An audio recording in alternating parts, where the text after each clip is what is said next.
Hello, my name is Michelle Alva, and I am going to talk to you about major healing with minor effort today, and the energy of miracles and how we can create more miracles in our life. I've been a physical therapist for over 21 years, and I've had the pleasure of having trauma holding in my body since the age of 14, and it released when I was 28 years old. And I discovered yoga at a really young age and eating really healthy at a young age, working in a vegetarian restaurant at age 15. And I feel that life has brought me different experiences so that I could see the contrast between what healing is and what healing is not. And I didn't know that we could actually hold repressed emotions of shame and guilt and judgment in our body tissues. And it turns out that our emotions are really energy in motion. And if I am shaming myself in my mind, and if I feel dirty, if I criticize myself, criticize my thighs, criticize my belly, I'm stimulating cortisol, the stress hormone, when I do that. So all of us have certain beliefs, all of us have certain perceptions about ourselves and then about the world and about what other people do, and we have these opinions, and when we formulate them, if they are criticism, judgment, analysis, feeling separate from that other person, those all cause us to feel more stressed out.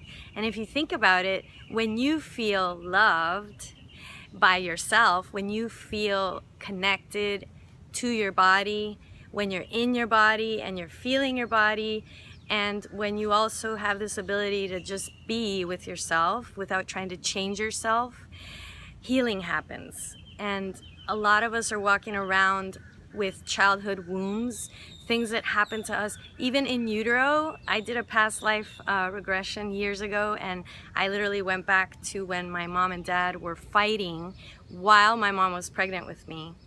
And there was a lot of drama. My mom got pregnant 3 months after she had my brother.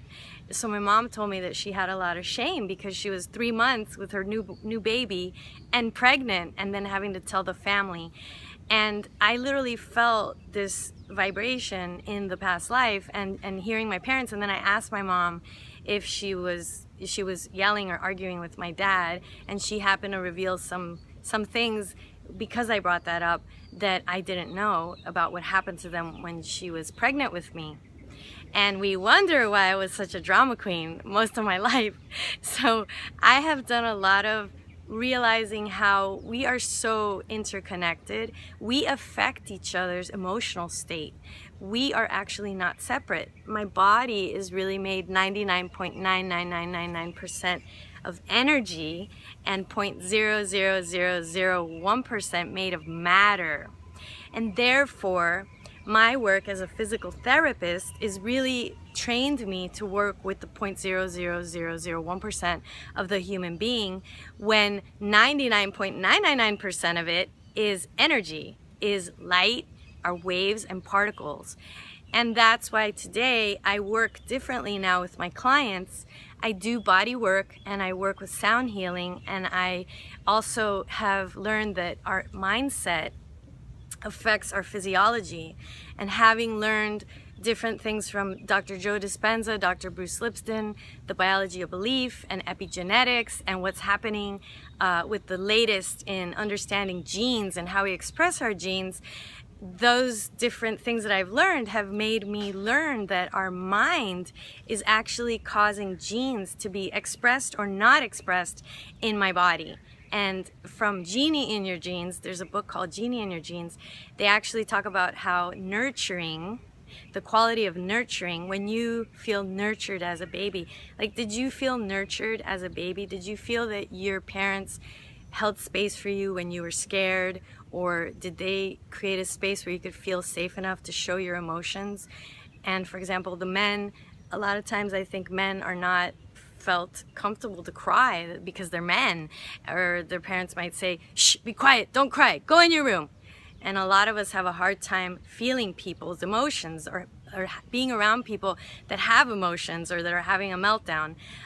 So in Genie of Your Genes, they talked about how people that felt nurtured as a child are going to be predisposed to having healthy genes expressed. So the quality of nurturing, I just think that's really interesting because I just naturally love to nurture. I'm a Cancer woman and I love to give massage. I love to throw rose petals over my clients and just make them feel really loved and really nurtured. So intuitively, I feel that this quality of nurturing is very important for us. And I think a lot of us have missed it in our childhood.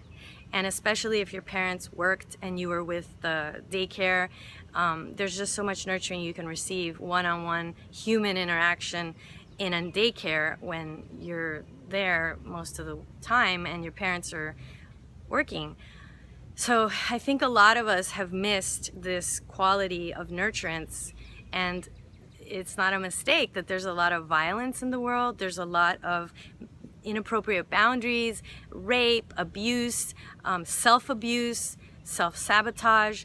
So imagine a world where your mom could be there with you the first 5 years of your life, and you were breastfed, you were held when you cried, you were made to feel safe, and that was the main focus of your parents, to feed you, to make you feel safe, to sing to you, to massage you.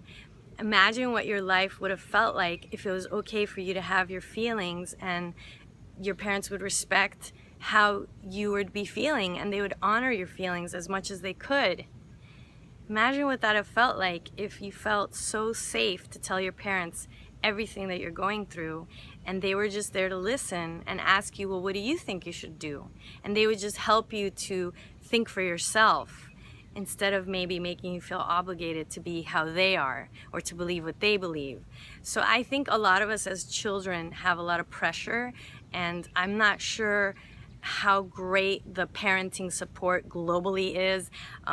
And we as adults are walking around with a lot of woundedness, a lot of repressed pain and trauma, and maybe our parents didn't make us feel lovable, or we weren't feeling loved, or maybe we were feeling insignificant. Maybe we have 3 other siblings. There's just so much our mom can do in one day, right?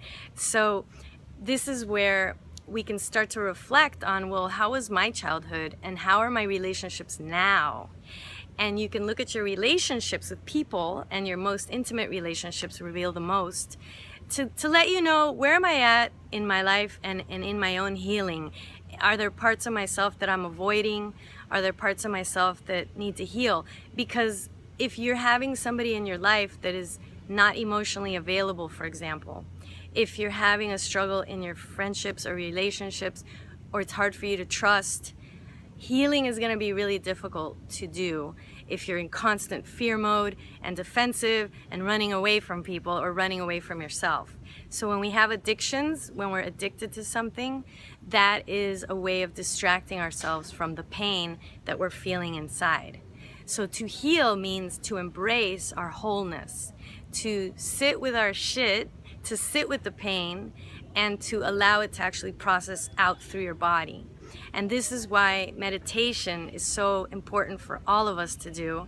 Any type of meditation where your brain waves change into alpha theta and get out of this beta mode. Like right now I'm talking, when we're in theta, I'm in that daydreamy, drowsy state, and I'm not talking or thinking about what I want to say. I become the observer of all, of myself, of the space. And if you've been in Shavasana, in yoga, after a yoga class, or any time that you've been really in the zone and you go into this state of, you're awake and it's like a drowsy, alert state where you're there, but you're not necessarily your name, your identity, and that's called theta brainwave state. And that's the state where we can change our subconscious programs. So this is what I do in the healing work that I do, is I teach people how to induce for themselves this theta brainwave state. So if you really want to do deep healing work, you want to learn how to get yourself into theta. And you can go to michellealva.com, and there's a bunch of different guided meditations that are going to take you to theta, because that's the very first thing we do in anything I teach, whether it's a workshop, a one-on-one, or a phone healing session. We go into theta and I teach people how to do that using a certain breathing technique that I've created, so that your mind, your body, and your breath are united and one and in alignment, so that you can then induce the theta brainwave state. And when we induce this state, oxytocin raises, endorphins, we have a release of whatever it is that is not serving us. So all those repressed emotions, when we meditate, we heal automatically. It just happens. So when you're in that brainwave state, you're no longer holding yourself down with cortisol, because when you meditate, you're not thinking, I hate my thighs, I can't stand my in-laws. You're not thinking about all those things that make you feel stressed. So when you meditate, when you have that quiet witness, observer mind mostly turned on, the healing system is going to kick in, your parasympathetic nervous system, and the healing hormone will increase, and wherever your body needs healing, it will happen. So for example, if you bumped your right elbow, if you stubbed your left toe, when you meditate, you accelerate the healing ability that you have already. And because you're not stimulating cortisol, whatever healing happens, it's going to happen much faster, at a faster rate. And that's why it's so important for us. If you have any type of dis-ease, any type of imbalance, make sure to make time, at least 15 minutes a day or more if you can, to meditate, to have some type of practice. And like I said, you can go to my website, michellealva.com, and choose what type of meditation you want to practice, because all of them are going to take you to the ideal brainwave state, where we feel light and we feel as though we're not so identified in the 3D. And remember, most of what you are is energy.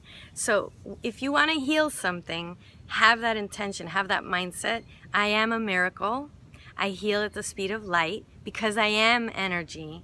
So that's the very, very first number one thing to do, is to just say to yourself, yes, I am a miracle. Yes, my body's perfectly designed to heal itself. And when I go into that theta brainwave state, I'm going to augment and accelerate my healing abilities.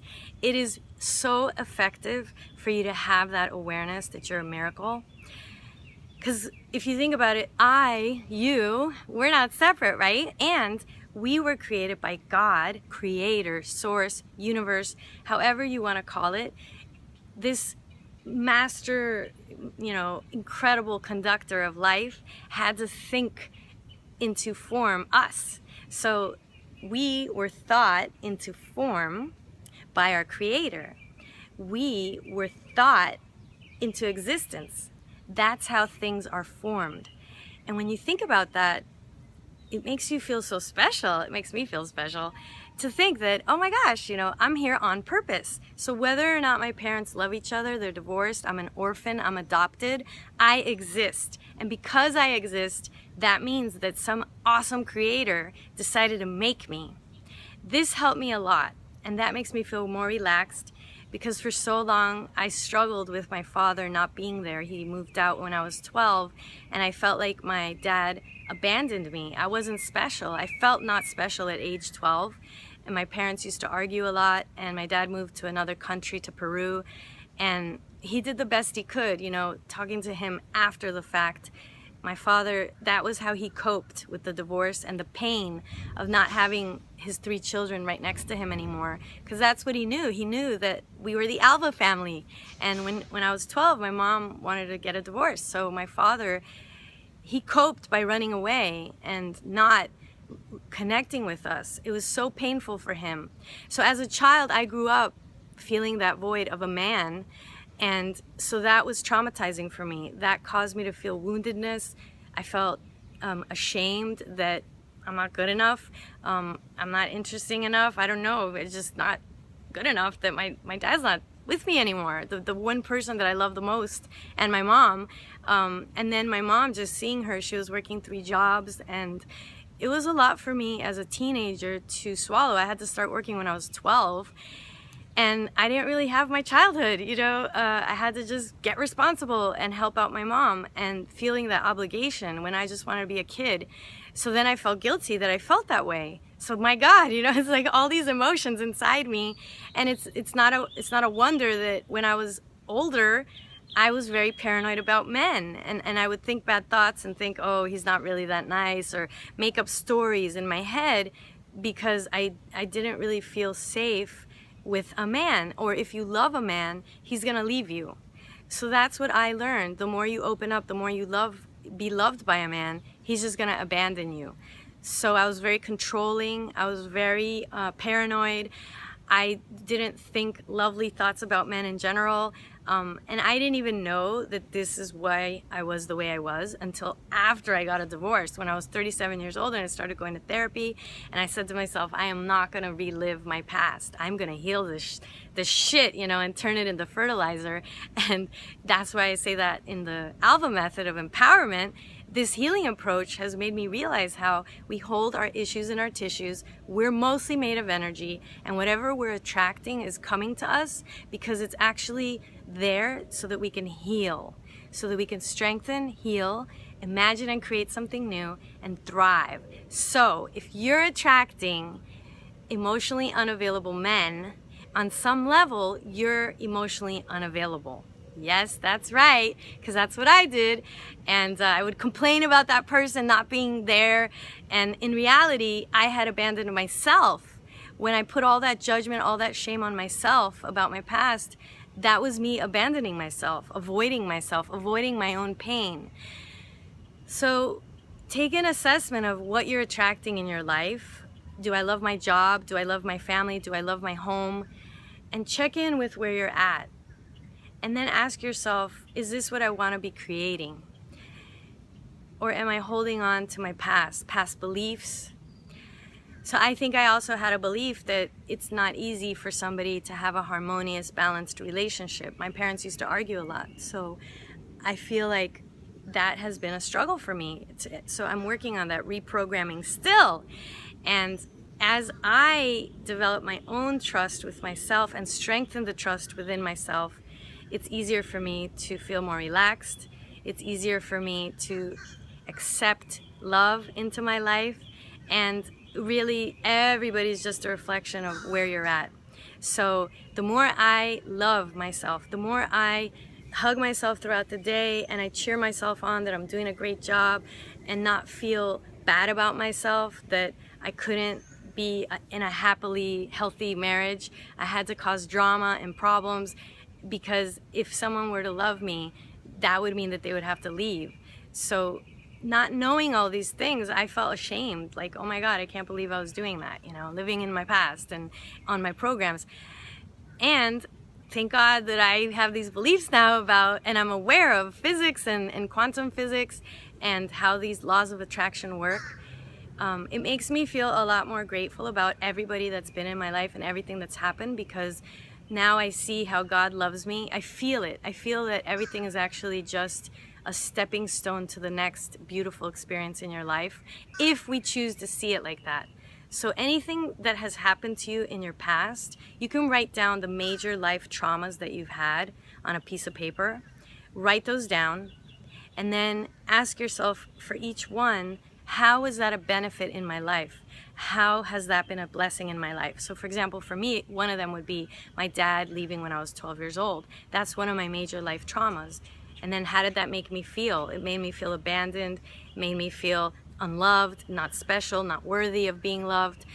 And then what was the blessing from that? So what did I learn from that? What it taught me compassion. So that is what I learned from my father leaving, is that, oh my gosh, you know, this man, I judged him as, what an asshole, I hate him, he left. And in reality, the poor man just didn't have good coping skills with his emotions, and he had to run away, he had to avoid.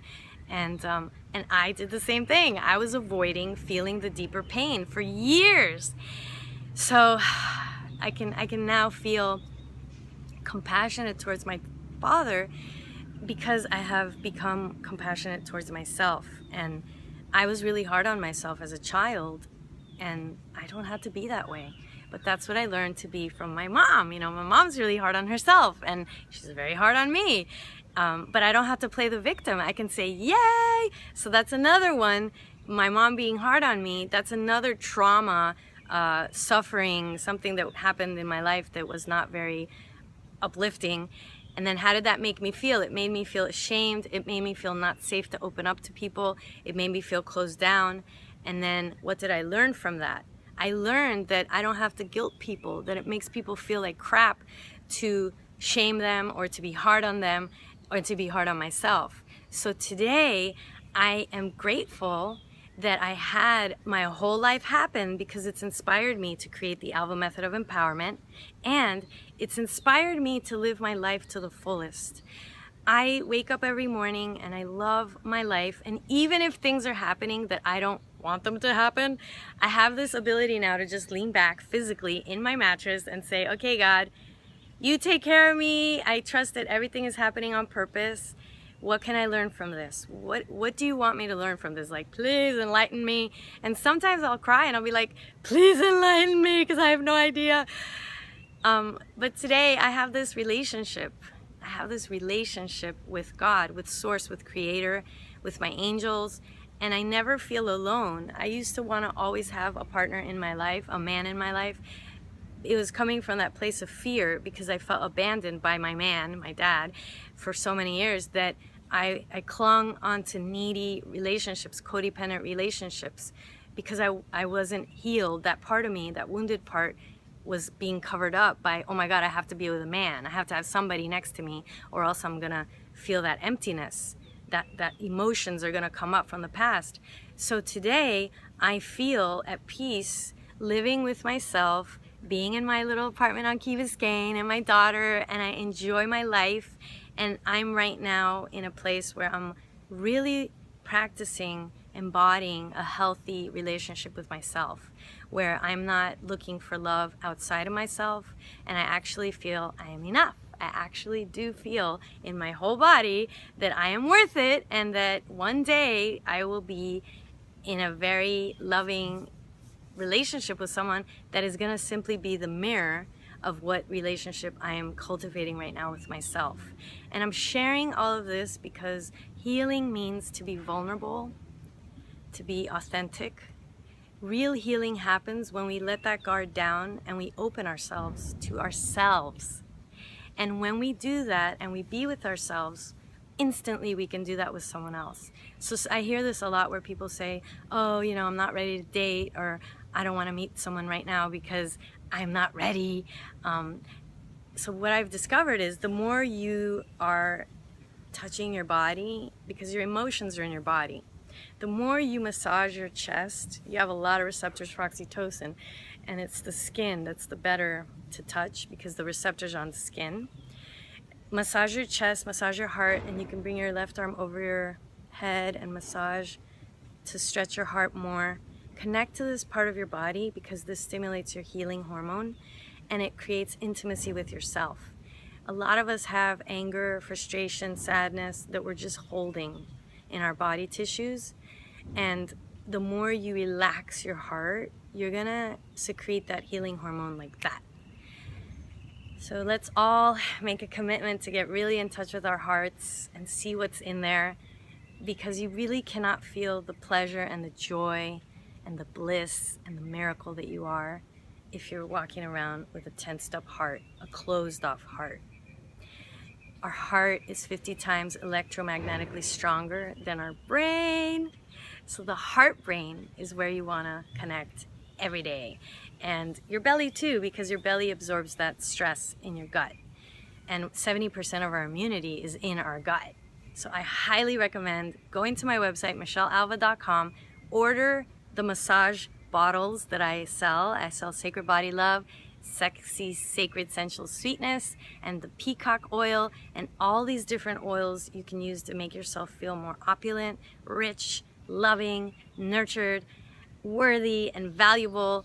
And these are one of the things that I do in my life, and I've created these oils so that we can all have more of this enticing things to do with ourselves. So when I smell a delicious oil, that makes me feel delicious. So then I have that emotional state of deliciousness, and I get to love myself, and I'm associating yumminess with self-love, my body.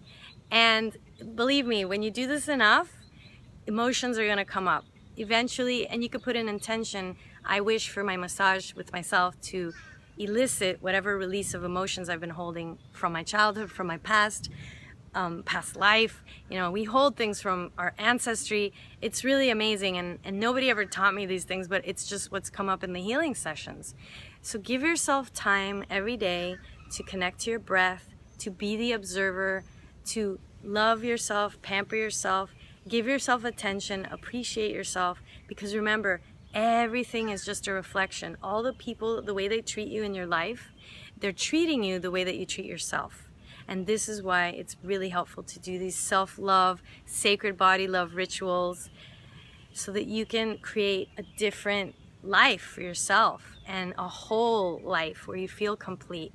And if you're feeling uncomfortable when the emotions come up, just say, I love you, I accept everything that I'm feeling, and then you use the breathing to flow it and flush it. And that's, you know, you can email me at michelle@michellealva.com, and I'd love to share with you more of these techniques. If you want to schedule a one-on-one phone session or a one-on-one in-person session in South Florida, reach out to me at michelle@michellealva.com.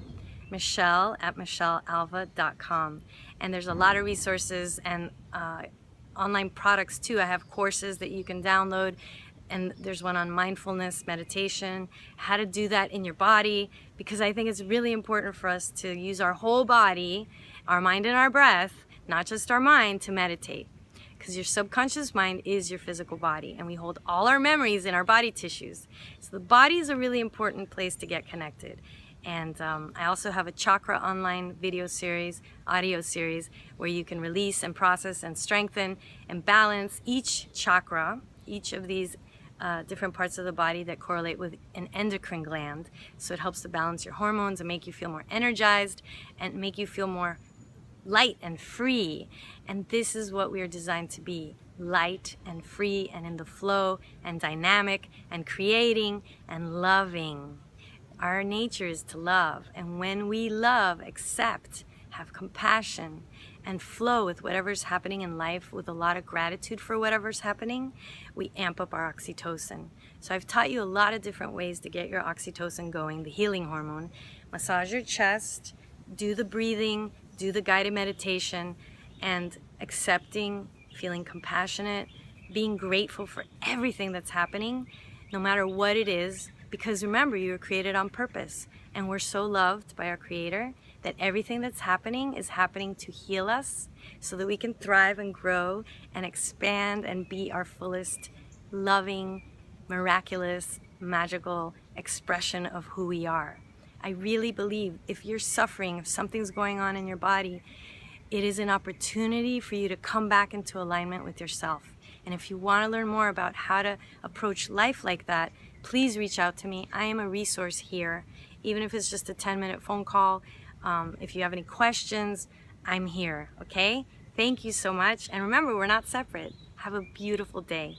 And let me know how this video benefited you, and any new insights or any new information that you got that changes how you perceive healing, yourself, your life, because that's what I'm here for. Thank you so much.